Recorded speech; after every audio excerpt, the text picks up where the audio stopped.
What's up, everybody? Once again, my name is Matt, and welcome back to Let's Play The Legend of Zelda Majora's Mask 3D. In the last episode, we talked to all the band members here in Zora Hall, and also got Lulu's voice back by playing her the new wave Bossa Nova. Now in this episode, we are going to finally enter Great Bay Temple by hooking onto the back of this giant turtle, so off we go, guys! Now, as you may have noticed, I did reset time back to the first day. Mainly because this temple will probably take close to a full in-game day to complete, so yeah, it's kind of a long one. I recommend doing that though, just so we have some extra time to take care of a few side quests afterwards. One of which we will be starting while inside the temple, which I know is kind of weird, but we'll talk more about that, later on. For now, let's watch as the Gerudo Pirates do something really stupid, and sail directly into this swirling vortex. Yeah, obviously this was not one of their brighter ideas. I'm sure they're fine though, like, they'll end up landing in water or something like that. They should have known the only way to get inside the temple was to ride on the back of a giant turtle that was previously disguised as an island. Like, come on, everyone knows that. Anyways, now that we made it through, welcome to Great Bay Temple, guys. Probably one of the most confusing temples in all of Zelda history, so this should be really fun. I'll do my best to try and explain things as we go along. But right off the bat, there is something we can do in this very first room. So let's take out our fire arrows and light all 4 of these torches, because just like with the previous 2 temples, there are 15 stray fairies. So if we light all of these torches, it'll actually cause a chest to appear inside. It contains the first stray fairy, and I would recommend getting all 15 stray fairies in this temple because the reward is actually pretty awesome, so look forward to that. Now that we got the first stray fairy though, let's get out of here and get into the meat of this temple.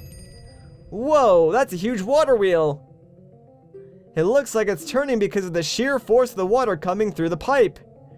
And indeed, that is the case. So water plays a huge factor in this temple, and if you thought the water temple was confusing, I would argue that you've never actually played Great Bay, because, in my opinion, this temple is at least 2 times more confusing than the water temple ever was. And the worst thing about this temple is that if you make a mistake, it punishes you in the form of backtracking. Not so much in the 3DS version because of the changes that they made, but in the N64 version, yeah, if you made a mistake, there was a lot of backtracking to fix that. But here's our second stray fairy right under the platform where you enter this room. And believe it or not, there is a third stray fairy that we can collect. That is something you will notice about this temple. The stray fairies, they're all in pretty obvious locations, and you never really have to go like too far out of your way to find them. Yeah, kill that Skullflip because inside is another stray fairy. So now we can put on our Great Fairy's mask, and he will float towards us. So yeah, like, that's why I recommend getting all the stray fairies, especially in this temple, just because they're so easy to collect. Now, one more thing I do want to mention. I personally prefer to do all my platforming in this temple as Human Link. You can do it as Zora Link, and it probably would save you some time since you wouldn't have to transform, back and forth nearly as much. However, when you jump over a body of water with Zora Link, sometimes the game assumes that you're diving down into that body of water, and that can limit your forward momentum, causing you to miss the jump. So that's kind of why I prefer to use Human Link. I get it. That huge water wheel is powering this thing. So yeah, obviously everything in this temple is sort of connected and powered by water. We're not really going to worry about that too much right now though. Instead, let's take out our hookshot and hook on this barrel because, well, if we roll into it and break it, yep, there is another stray fairy inside. We can actually get our 5th one right now, so come right up to this ledge, and if you look down with your arrows, right in the center of this room is actually a pot. You can barely make it out, but if you do manage to break it with an arrow, a stray fairy is inside. You can't really see it because it's so far away, so just put on your Great Fairy's mask, and now we just gotta wait until we collect this guy, so hopefully he gets here soon. There we go. Alright, already a third of the way done. Now that we got that though, let's transform into a Zora and dive into this vortex, shall we? And try and make your way into this first opening. And oh crap, camera being a little bit wonky right there. I gotta say, that is one issue I have with the camera in this game. When you go into small areas like that, especially when you're moving as fast as you are in this temple, the camera gets a little bit wonky and can be very, very confusing, like disorienting and stuff like that, which is kind of a problem considering how confusing this temple is. Anyways, let's open up this chest, and I believe we are actually going to get the dungeon map, because they give you the compass and the map very early on in this temple, which is kind of nice. So there we go. Now we can sort of see the entire layout. There is one more thing we can do. Make sure you break this pot, because yes, inside is another stray fairy. Also, you'll notice in the water there are some sparkly things. We really can't do anything with those right now, but it'll become very apparent what those will be used for later on once we get the item from this temple. But yeah, we're pretty much done in this section of the room, so we want to go through this waterway now, and make sure you use like your super swim when going through here, just because there are a couple of enemies, and obviously you don't want them to grab you or hurt you or anything like that. And when you get to the end, use your super swim again, just so you can take out all of these enemies, because before we go through that door in this section of the room, we actually want to kill all of the enemies in here, especially the one right above this alcove, because after we kill him, well, guess what? A chest is going to spawn, and I'll give you one guess as to what's inside. Well, it's actually another stray fairy, so we'll just pick this up real quick, and then we'll be on our way. So there we go, 7 down already, kind of like halfway done, which is ridiculous, but still kind of cool. So now we are free to go through this door, and this room is kind of important. I'll explain why in a little bit. For now though, let's take out the enemies underneath this lily pad. And yes, there is a chest down there, don't worry, I see it. We will be collecting it in a little bit. For now, let's jump across these lily pads and get the chest in this little alcove first. Hopefully this bomb tune notices us, and there we go, perfect. Just blow yourself up, buddy. And now we are free and safe to open up this chest, which I believe does contain the dungeon compass. So hopefully I'm right. And yeah, I am. Sweet. Alright, so now that we got that, let's just dive into the center of this room. And what do you say we sink down and get the chest down here? Like I said, this one is pretty dang important. And I guess those guys are not going to attack me, so whatever, I'll take it. Anyways, inside this chest, we got ourselves the first and I believe only small key in this entire temple. So, yeah, kind of strange that, like, the most confusing temple only has one small key. Anyways, there is one more really important thing we can get in this room. So, let's go right up to the edge of this little, like, water hole. And if we can, try and shoot this pot. Let me actually get a little bit closer. Hopefully we can break it this time, because, yes, right inside is another stray fairy. Now, also in this room, and the reason why it's so important is because right over there is actually the chest that does contain the boss key. We can't get that right now.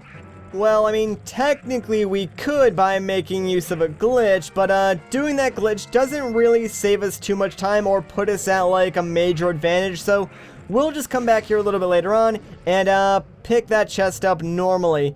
Anyways, now we're back in the room with the spinning turbine, and we want to swim all the way to the bottom and go into this waterway. Now, as you may have noticed, there were some, like, I don't know, energy bars blocking off a different waterway that we could have entered, and that's a change they made on the 3DS version. I believe on the N64 version, those were open, so you did have the chance of going down the wrong waterway on the N64 version, and doing that would actually pretty much screw you up and cause you to have to backtrack a lot throughout this temple. So I'm actually glad they made that change on the 3DS version, because it does limit the amount of, you know, confusion in this temple to a minimal. Anyways, we'll use our small key to open up this door, and well, this is kind of like your safety room. So real quick, I'm actually going to spend a few seconds here and break all these pots, kill these shoes, and try and restock on arrows and magic before we go into the next room, because, well, there's sort of a mini boss in the next room, and I kind of want to make sure I'm prepared for it. It's not really too hard, but it is kind of strange. Anyways, once you go inside, the door locks, and now what you gotta do is look up, and oh my gosh, that's a lot of eyeballs, man. Alright, so this mini-boss is very similar to a mini-boss or a boss in A Link Between Worlds. I totally forgot that boss's name, but I'm sure you guys know what I'm talking about. So, one way to defeat this guy is by using your hookshot and just taking off one of these smaller orbs one by one.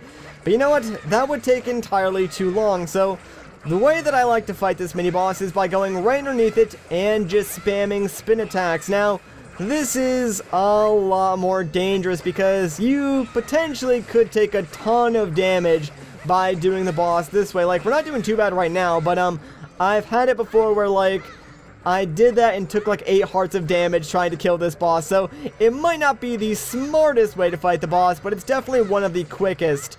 You can also like use your blast mask and get right underneath it and explode to try and knock off a couple of its eyeballs. But essentially, you want to just try and make it so you have a big enough opening to its like normal huge eye on its body, and when that happens, you want to try and shoot it with an arrow. Do that a couple of times, and eventually it'll just drop all these smaller eyes around you, and you can just kill them off with like a couple of spin attacks. So we got actually pretty lucky, and yeah, we opened up a large gap, so now all we gotta do is kill off these other eyeballs, and we can start fighting the boss normally. So when he drops all his eyeballs, he's gonna start like rampaging around the room. When he does that, try and not get run over by him, but at the same time remain close, and try and do like a spin attack when he gets by you, because if you do that, you can deal a lot of damage to this guy, and that's like one of the easiest ways to take him out.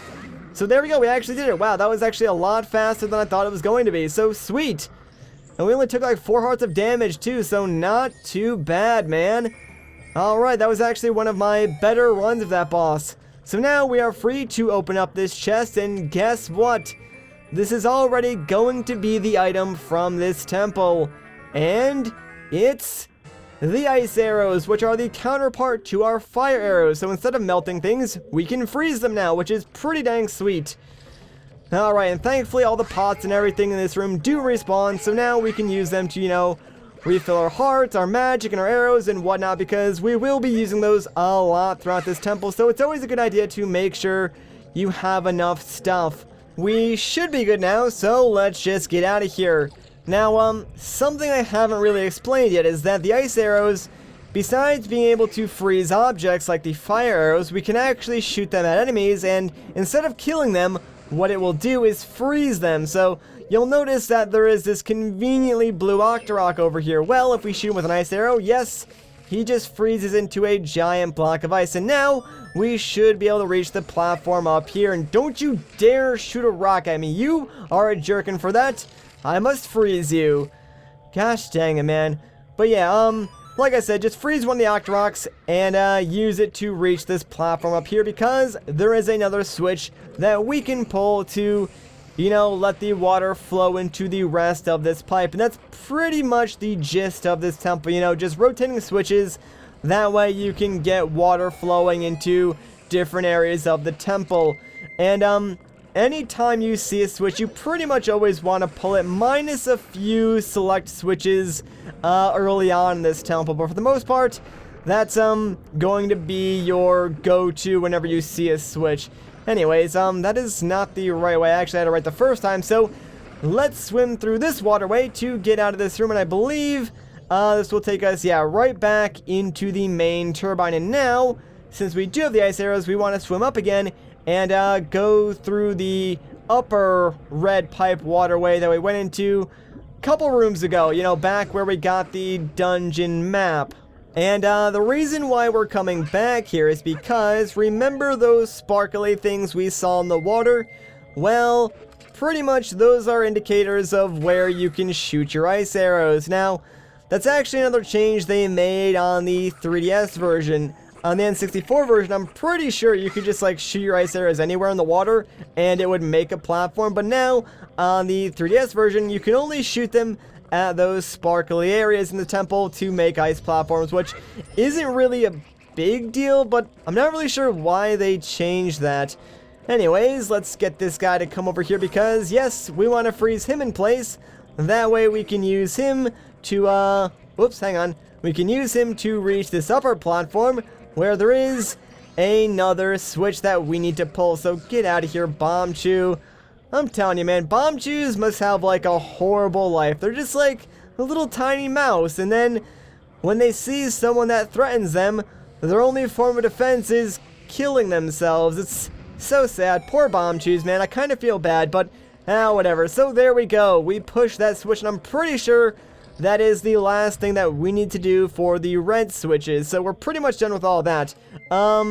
Now what we want to do is go into the room where we got the dungeon compass, because, well, remember, that's where the boss key actually is, and we couldn't get it before unless we used the glitch, but now that we do have the ice arrows, we can get it the correct way. So we'll head over there real quick, grab the boss key, and then be on our way. Like, I would like to say we're kind of almost done with this temple, but we're really not, and this is where things start to get confusing just because of all the mandatory backtracking. Like, none of this is really optional. Like, we have to backtrack this far just to get these things. So, yeah, let's freeze these 2 sections of water. That way we can reach this blue alcove.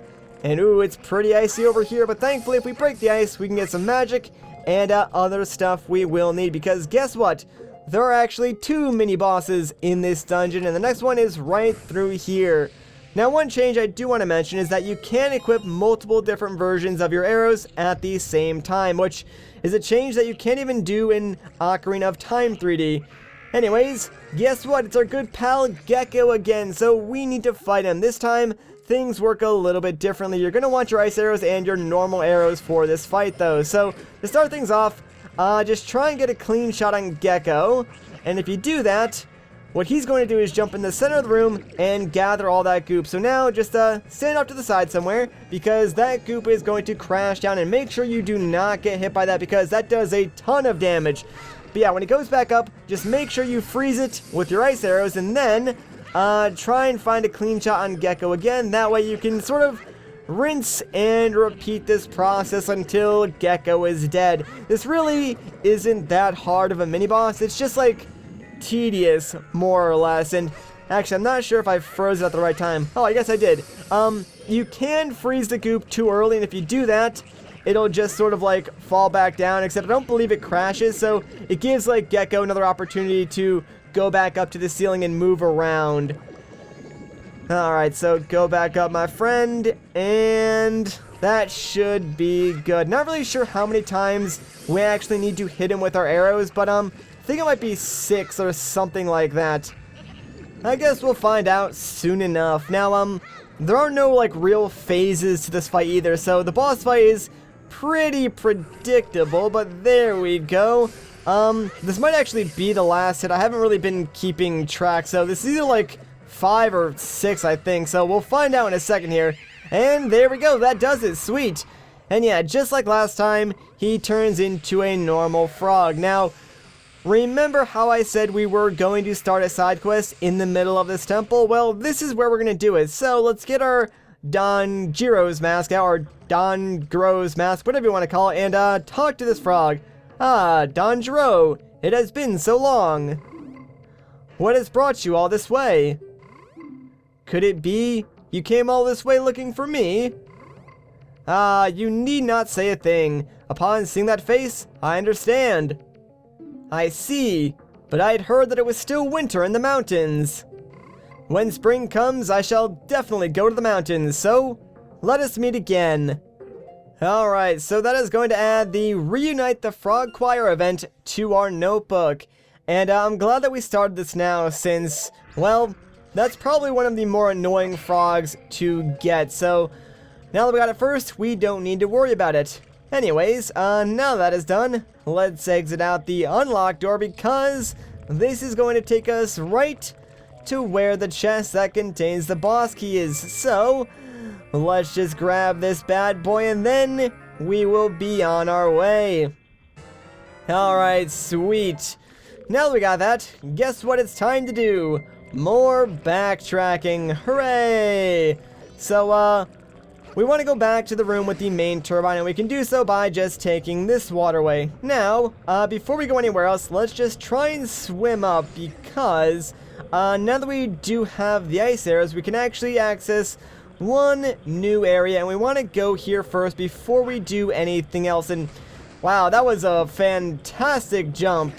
Whatever, you know what, can I actually, there we go, perfect. This might actually put me closer to where I want to be anyways, so that might not have been the worst thing in the world. Actually, I think I'm on the exact same platform, so that literally did nothing, but whatever. Like I said, I prefer to platform as a human anyways, so I should have just done this from the get-go. But yeah, we want to actually go all the way around to this area with the waterfall, because now that we have our ice arrows, what we can do is shoot at the source of this waterfall, which will freeze it, and now we are free to climb up this ladder. And you'll notice that going into this area is actually a green pipe. So obviously there is another sort of like thing of water that we need to turn on.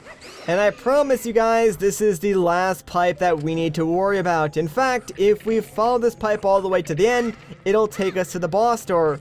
And assuming we do everything correctly, by the time we get to the boss door, we should be 100% done with this temple, including all of these stray fairies. So that's pretty exciting, I guess.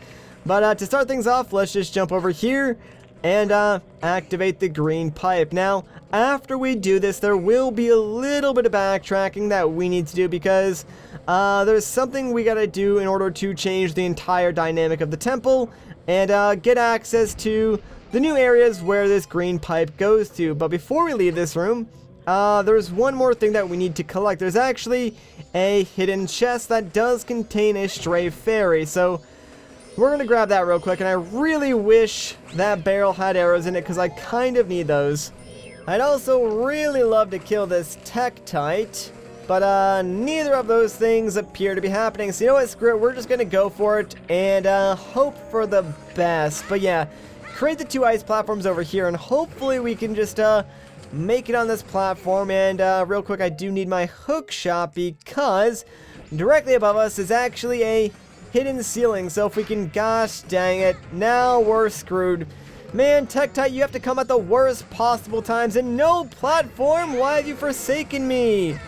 You know what, guys? I should have just killed this stupid Tektite, because now I gotta go all the way back through here, waste more arrows and more magic, and get back to where I was. And of course, the stupid Tektite doesn't follow me now, because no, that would just give me the perfect shot to kill it.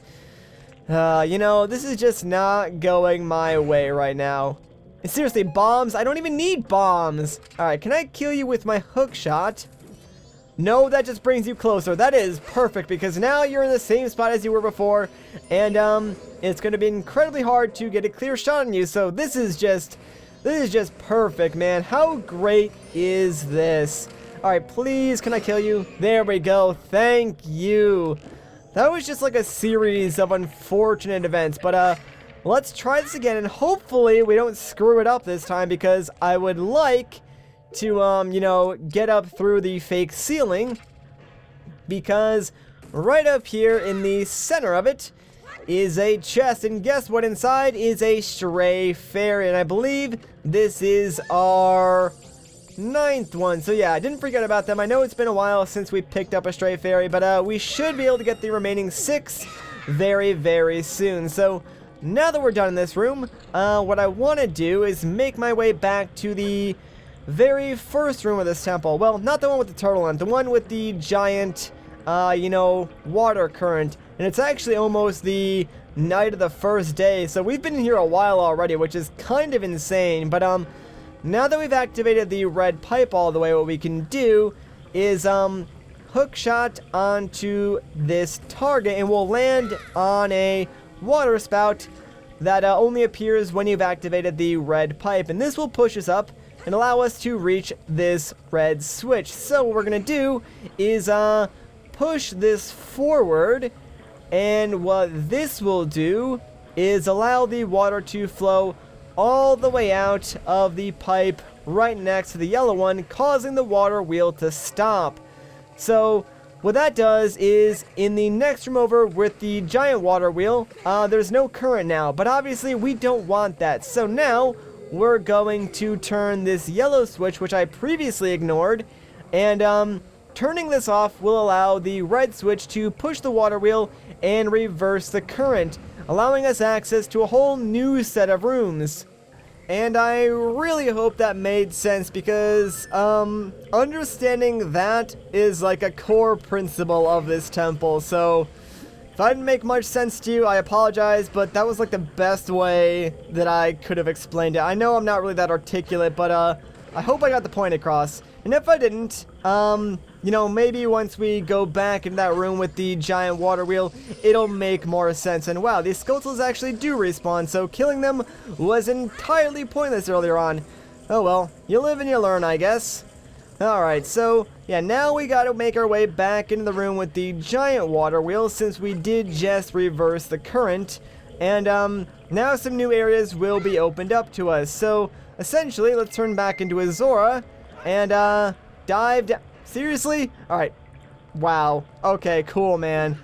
Alright, let's dive down and start to enter some of these new rooms. So we're gonna go down to the second layer, if you will, and try and enter this area. Oh, camera, geez, calm down. And yeah, be careful in here as well, because there are a couple of enemies that do line this hallway. And also mines right at the end. Yeah, very, very nice. How you like that? Anyways, now that we're in this section of the temple, what we want to do is come over to this platform, because first things first, there is a stray fairy that we can get in this room, but we need to sort of wait over here for a platform to come back down, and there it is, right on time. So this will take us back up, and hopefully, if it's timed up with the other platform, and hey, check it out, it is, so we can land right over here, and now quickly pull out your hookshot and target onto this torch, because right over here there is a hidden chest, and inside is our 10th stray fairy, so only 5 more to collect. Now we pretty much have to rinse and repeat that process, except instead of, you know, getting the chest, we just want to go all the way to the other side of this room. And aw man, the platforms didn't align. Now whatever, we should still be able to, or not. You can stay on that little tiny rotating platform if you land on it correctly, and then just, you know, keep moving along with it, but apparently I am just not good enough. But whatever, the platform's lined up again for us, so we are good to go. But now we just want to ride this thing all the way to the end and climb up here. So once you get up here, what you want to do is pull out your ice arrows, and now we're going to freeze this water source, which is going to stop all of these little things from turning and sort of create some platforms for us. But before we exit this room, we want to go to the center of this turbine, because, well, check it out. Right on the upper right is actually another hidden chest, and guess what's inside? Well, if you guessed another stray fairy, you would be correct. So there we go, number 11, only 4 more to go. But now that we got that, we are pretty much good to exit this room. So let's just go right through this little blue door and keep following the green pipe. And I guess that in of itself is some pretty good advice. So when you first start this temple, you want to follow the red pipe until it's fully activated, and then you want to go and follow the green pipe. Alright, so sink down right underneath this first seesaw, and you'll notice down here there is a barrel. Now, what you want to do is try and super swim into the barrel to break it, because inside is actually another stray fairy. And believe it or not, this is really stinking hard to do, just because you're in such an enclosed area. It's really hard to like build up speed and actually bash this barrel, especially since swimming in a very small area like this is kind of hard, and the camera doesn't always work with you, so this might take me a few tries. I apologize, I really don't know of a good, like, efficient way to do this, so I'm just gonna have to, like, trial and error it until we actually do it. And hey, there we go, sweet. So that is our 12th stray fairy, and no, Chew, please get away from here. Don't you hit me. Well, see you later, Chew. I mean, he hit me, but you know what? At the same time, he also fell down, so he's probably going to die now. Not really too worried about that, but at least we did get some extra arrows and some magic, because I definitely needed that. And now we can move on to the more fun aspects of these rooms, by making use of these seesaws. We also need our fire arrows, so let me grab those real quick because there are some frozen things on the ceiling, and if we melt them, yeah, it sort of creates a waterfall, which will weigh down the seesaw and allow us to access different parts of the room. So pretty much, we're just going to use these seesaws to get all the way to the top and reach this switch. That way we can continue to turn on the rest of our green pipe friend. So let's just push this, and then we'll do whatever else there is to do in this room, because I believe there's still one more stray fairy that we can collect. Because I do know that the last two stray fairies are actually in the same room as the boss door. We'll be going there very, very shortly. Hopefully this bomb chew does not notice me, or at least it allows me to get up here. Please do not hit me. Alright, looks like we're safe. So let's just keep following this pipe along because, yes, right back over here is a chest and we can hookshot to it. And I'm pretty sure inside is a stray fairy. And yes, indeed, I am correct. So now we just gotta get the last two in the boss door room. And guess what? We're gonna head there right now. So let's just get pushed up. That way we can exit this room. And believe it or not, we're actually going to backtrack to the main room with the turbine again, because there's one more area that we need to go into. So now we're back in the room where we got the dungeon map, but since everything is reversed, we can just go through here, and now we're immediately back in the room with the turbine. So if we stick to the bottom, we should go through the last green waterway, and here we are. So this is the room with the boss door, but before we go through that, head over here to the right of where you entered the room, because there is a stray fairy in a bubble. Now, I believe if you swim into that, you can get it that way. However, the current would suck you in. So instead of doing that, I'm going to stand a little farther back and try and pop this using my Zora boomerangs. And there we go. Sweet. I'm not actually going to swim to collect it. Instead, I'll use the Great Fairy's Mask. But there's actually another stray fairy that we can collect. You might have seen it for like a quick second as I was swimming up here. But if we step on this pipe ever so slightly and get out our arrows, and we should be able to get the last stray fairy. So hopefully this works. Looks like I'm a little too far up the pipe, so let's go down a little bit more, and now we should be able to hit this thing. Come on, there we go. Perfect. Alright, so now the two stray fairies are free. And if we equip our Great Fairy's Mask, they should eventually float towards us. So now we just gotta wait a little bit until we collect both of them. And here comes the first one. There we go. Alright, so where is the last one? It might still be on its way, or it might have gotten stuck. Come on, dude, where are you? I know you're here somewhere. There you are. Alright, so there we go, all 15 stray fairies. We are done with the temple, pretty much. All that's left to do is push this last switch. So, let's do it to it, baby. And once we activate this, the water will flow into the rest of the green pipe and create the platform that we need to reach the boss door. So, let's not waste any more time and just get to it. We're pretty well equipped, so we should be good to go. Oh man, this temple took a while, so I'm very excited to finally take on the boss. And yes, we got a cool epic jump down into the boss arena. And I always like to use my sword because it looks way cooler when you come down. Anyways, are you guys ready for the boss of Great Bay Temple? And honestly, this is one of like my favorite bosses in the entire game.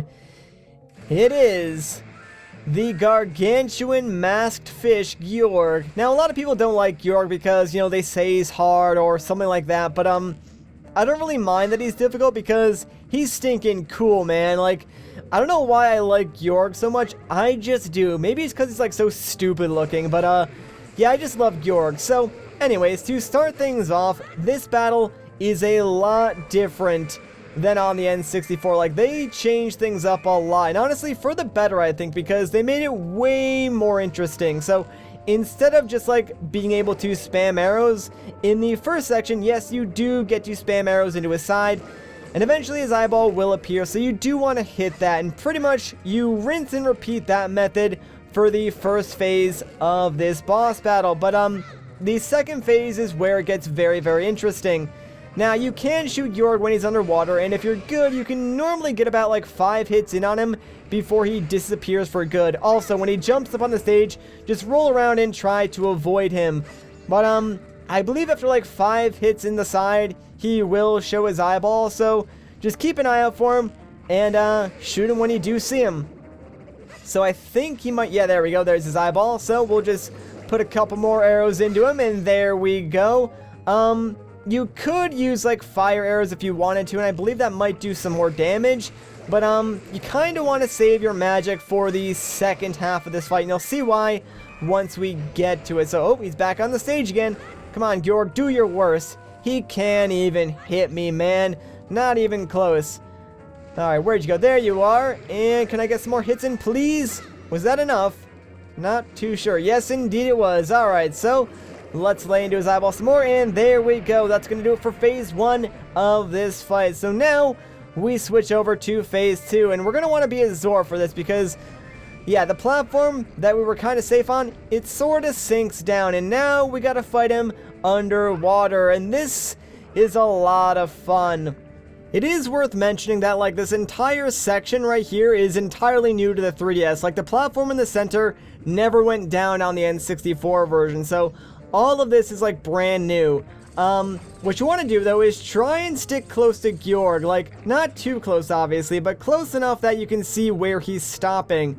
And you'll notice that he caused a ton of these mines to appear, and we're actually going to use these to hurt him, so what you want to do is wait until he stops swimming, and oh yeah, he's going to suck in like that. So what you want to do is break one of the mines loose as soon as he starts sucking in, because then he will actually eat one of the mines and reveal his weak spot. So then just sink down and use like your Zora magic to deal damage to him. You also want to use that to swim away when he starts sucking in, because you do not want to get eaten by him. It does like a ton of damage, so try and keep your magic up too by using the green jars. I know he's sucking in again, but I don't think we were anywhere close enough to that, so we were fine. Yeah, he does cause these like little tiny fish to appear and nibble on you. They're kind of annoying, but yeah, you can also just kill them really easily with your Zor magic. And ooh, he's sucking in again. Ooh, there we go, sweet. Got a second mine. I believe it only takes like 3 mines, and as long as you get like all 3 hits of your Zor magic, you will take him out. So he should only have like 1 more hit left. So hopefully, we actually stopped over here. We might be able to get him to suck up this mine if I unlatch it and get close enough. So come on, perfect. There we go, mine, please. Yes. All right, so this might be it, guys. Let's just sink down and do some damage. And sweet, there we go, we did it. That was like a beautiful Gyorg fight, dude. Like, we didn't even take any damage. Like, I'm pretty sure the only damage that we did take during the fight was from like those little tiny baby fish. So not too bad. That was pretty awesome, honestly. Alright, so there we go. Down goes Gyorg, and that completes the Great Bay Temple.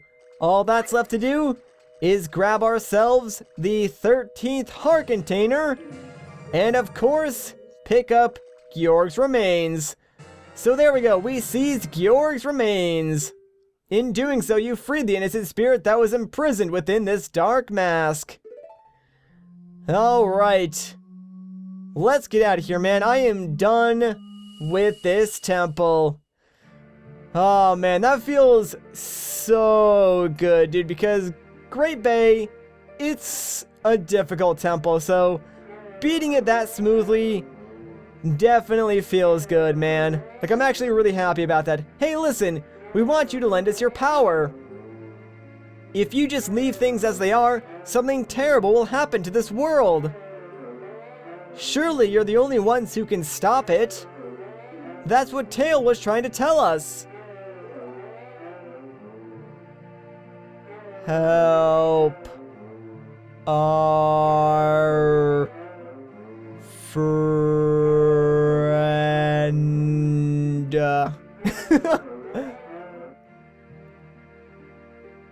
I get it. We have to help the last one.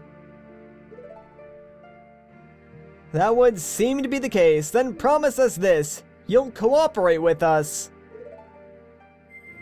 I'm sure they will. Alright. And here we are.